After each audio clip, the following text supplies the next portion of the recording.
नमस्कार दोस्तों। जो लोग किसान आंदोलन को एक बड़ा आंदोलन मानते हैं या जिनका ये मानना है कि किसान आंदोलन में ख़ासतौर से उत्तर प्रदेश का जो इन्वॉल्वमेंट है उससे जाट वोटर प्रभावित होने जा रहा है या जाट वोटर अपना मत बदलने जा रहा है या जाट वोटर के मन में क्या चल रहा है ये जानना चाहते हैं, उनके लिए ये वीडियो देखना बहुत ज़रूरी है। पश्चिमी उत्तर प्रदेश में जाटों का राजनीति का जो मुख्य केंद्र है वो मुजफ्फरनगर ज़िला है।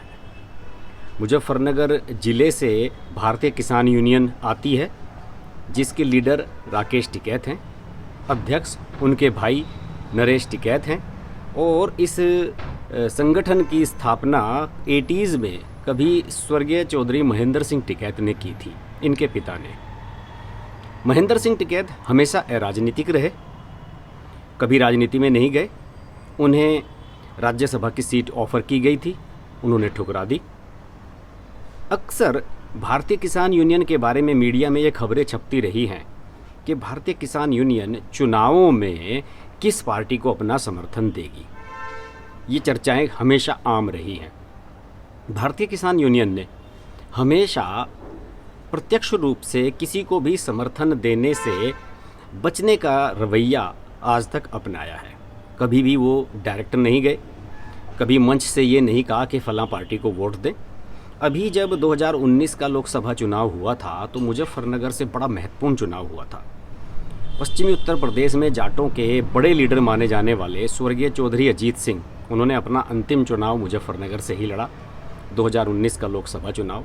इससे पहले वो बागपत से रेगुलर सांसद भी रहे हैं। बीच में 98 और फिर 2014 में उन्हें हार का सामना करना पड़ा। लेकिन इस बार का चुनाव उनका डू एंड डाई चुनाव था। उनके बेटे जयंत चौधरी को भी 2014 में मथुरा से हार का सामना करना पड़ा। तो अजीत सिंह जो अब 80+ हो चुके थे, वो ये चाहते थे कि मैं अपनी विरासत अपने बेटे जयंत चौधरी को सौंप दूं और पार्टी को फिर से रिवाइव करने का प्रयास किया जाए, जो कि 2014 के लोकसभा चुनाव, 2017 के विधानसभा चुनाव में पूरी तरह से वैनिश हो चुकी थी, ख़त्म हो चुकी थी। इसलिए उन्होंने मुजफ्फरनगर को चुना क्योंकि मुजफ्फरनगर में दंगा हुआ था और रालोद का जो कोर वोट बैंक था, जाट वोट बैंक और मुस्लिम वोट बैंक, उसका कनेक्शन यहाँ टूट गया था। जाटों में और मुसलमानों में दंगा हुआ, मुजफ्फरनगर का हिंसा हुई, नफ़रत फैली और इसका सबसे ज़्यादा नुकसान राष्ट्रीय लोकदल को हुआ। जाटों ने मेजॉरिटी में बीजेपी को वोट दिया, 2014 के चुनाव में भी और 2017 के विधानसभा चुनाव में भी। यही वजह थी कि अजीत सिंह ने अंतिम दांव ये खेला कि चलिए मुजफ्फरनगर से ही चुनाव लड़ते हैं, जहां पर माहौल सारा ख़राब हुआ है। माहौल ख़राब क्यों हुआ था ये भी आपको मैं बता दूं। माहौल ख़राब इसलिए हुआ था कि जहां पर मुजफ्फरनगर के दंगे का मेन जड़ थी, कवाल गांव जहां हिंसा हुई थी और जाट पक्ष के 2 युवक मारे गए थे, उनके यहाँ मिलने के लिए अजीत सिंह नहीं गए थे और इस बात से जाटों में ज़बरदस्त नाराज़गी हुई थी और जाटों ने ये कह दिया था कि अजीत सिंह अब हमारे नेता नहीं है भाई। जो हमारे दुख सुख में हमसे मिलने नहीं आ सका उसको हम अपना नेता नहीं मानते। और इसी वजह से अजीत सिंह लगभग कई महीने तक ऊहापोह की स्थिति में रहे कि वो क्या करें। अगर जाटों के यहाँ मिलने जाते तो मुसलमान नाराज़ हो जाते और अगर मुसलमानों के यहाँ मिलने जाते तो जाट नाराज़ हो जाते। तो उन्होंने इसमें न्यूट्रल रहने का रवैया अपनाया कि मैं जाता ही नहीं हूँ, कहीं भी नहीं जाता हूँ। लेकिन इस बात से जाट खफा हो गए। 2013 में दंगा हुआ था, 2014 में लोकसभा का चुनाव आ गया और देखिए क्या स्थिति बनी। स्थिति ये बनी, 2012 में हुआ था दंगा, 2014 में लोकसभा का चुनाव आ गया और उस समय स्थिति ये बनी कि जाटों ने एक तरफा बीजेपी को सपोर्ट किया। मुजफ्फरनगर सीट पर 2014 में भी डॉक्टर संजीव बालियान बीजेपी के प्रत्याशी के रूप में जीते और 2019 में भी बीजेपी प्रत्याशी के रूप में जीते। अजीत सिंह हालांकि 4-5 हज़ार मतों के अंतर से ही हारे 2019 में, लेकिन फैक्ट बात ये थी कि किसी भी दल ने प्रत्याशी नहीं उतारा था, इसलिए अंतर इतना कम हो गया।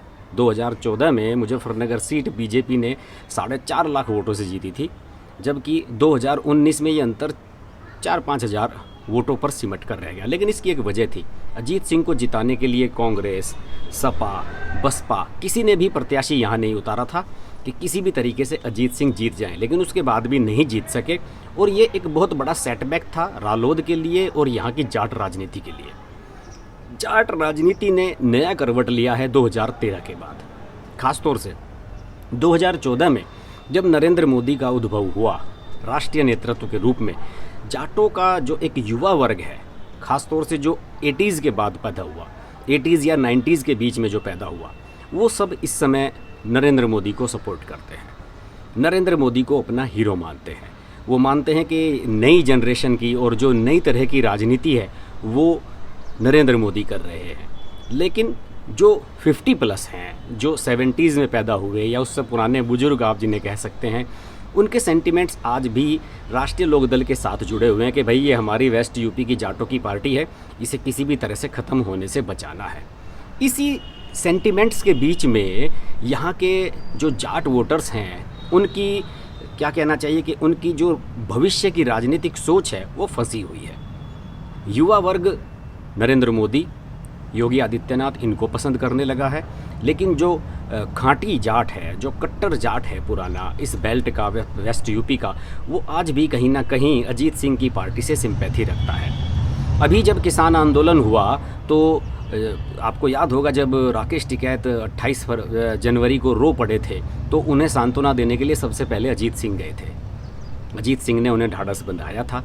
और अजीत सिंह का जो लगाव है भारतीय किसान यूनियन से और यहाँ की जाट पॉलिटिक्स से वो हमेशा अटूट रहा। अभी जब अजीत सिंह के मरने के बाद छपरौली में एक शोक सभा आयोजित की गई तो उसमें पगड़ी उनके बेटे को पहनाई गई और सही मायनों में उन्हें चौधरी के रूप में स्थापित किया गया।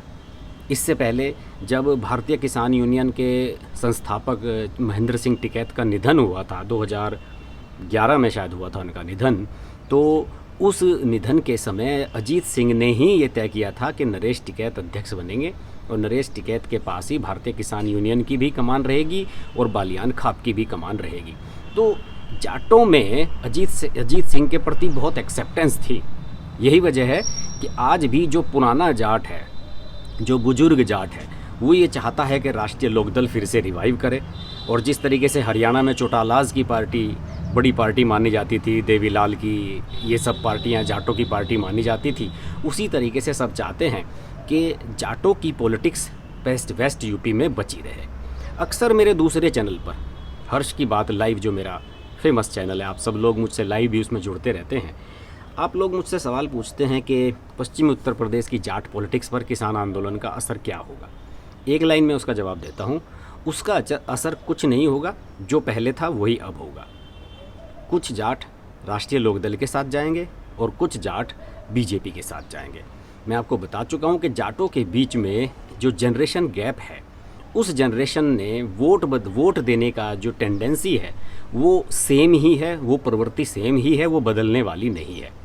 किसान आंदोलन से हो सकता है कि जो भारतीय किसान यूनियन के कट्टर समर्थक हैं पश्चिम उत्तर प्रदेश के कुछ ज़िलों में 10-20 हज़ार वो इधर से उधर हो जाएं, लेकिन अगर बात आएगी मुख्यमंत्री चुनने की या विधायक चुनने की तो निश्चित रूप से यहाँ के जाटों में से जो 50-50 का रेशो, कम से कम मैं मानता हूँ 50 से भी ज़्यादा का, बल्कि बीजेपी के प्रति ज़्यादा झुकाव यहाँ के जाटों का अभी भी नज़र आता है।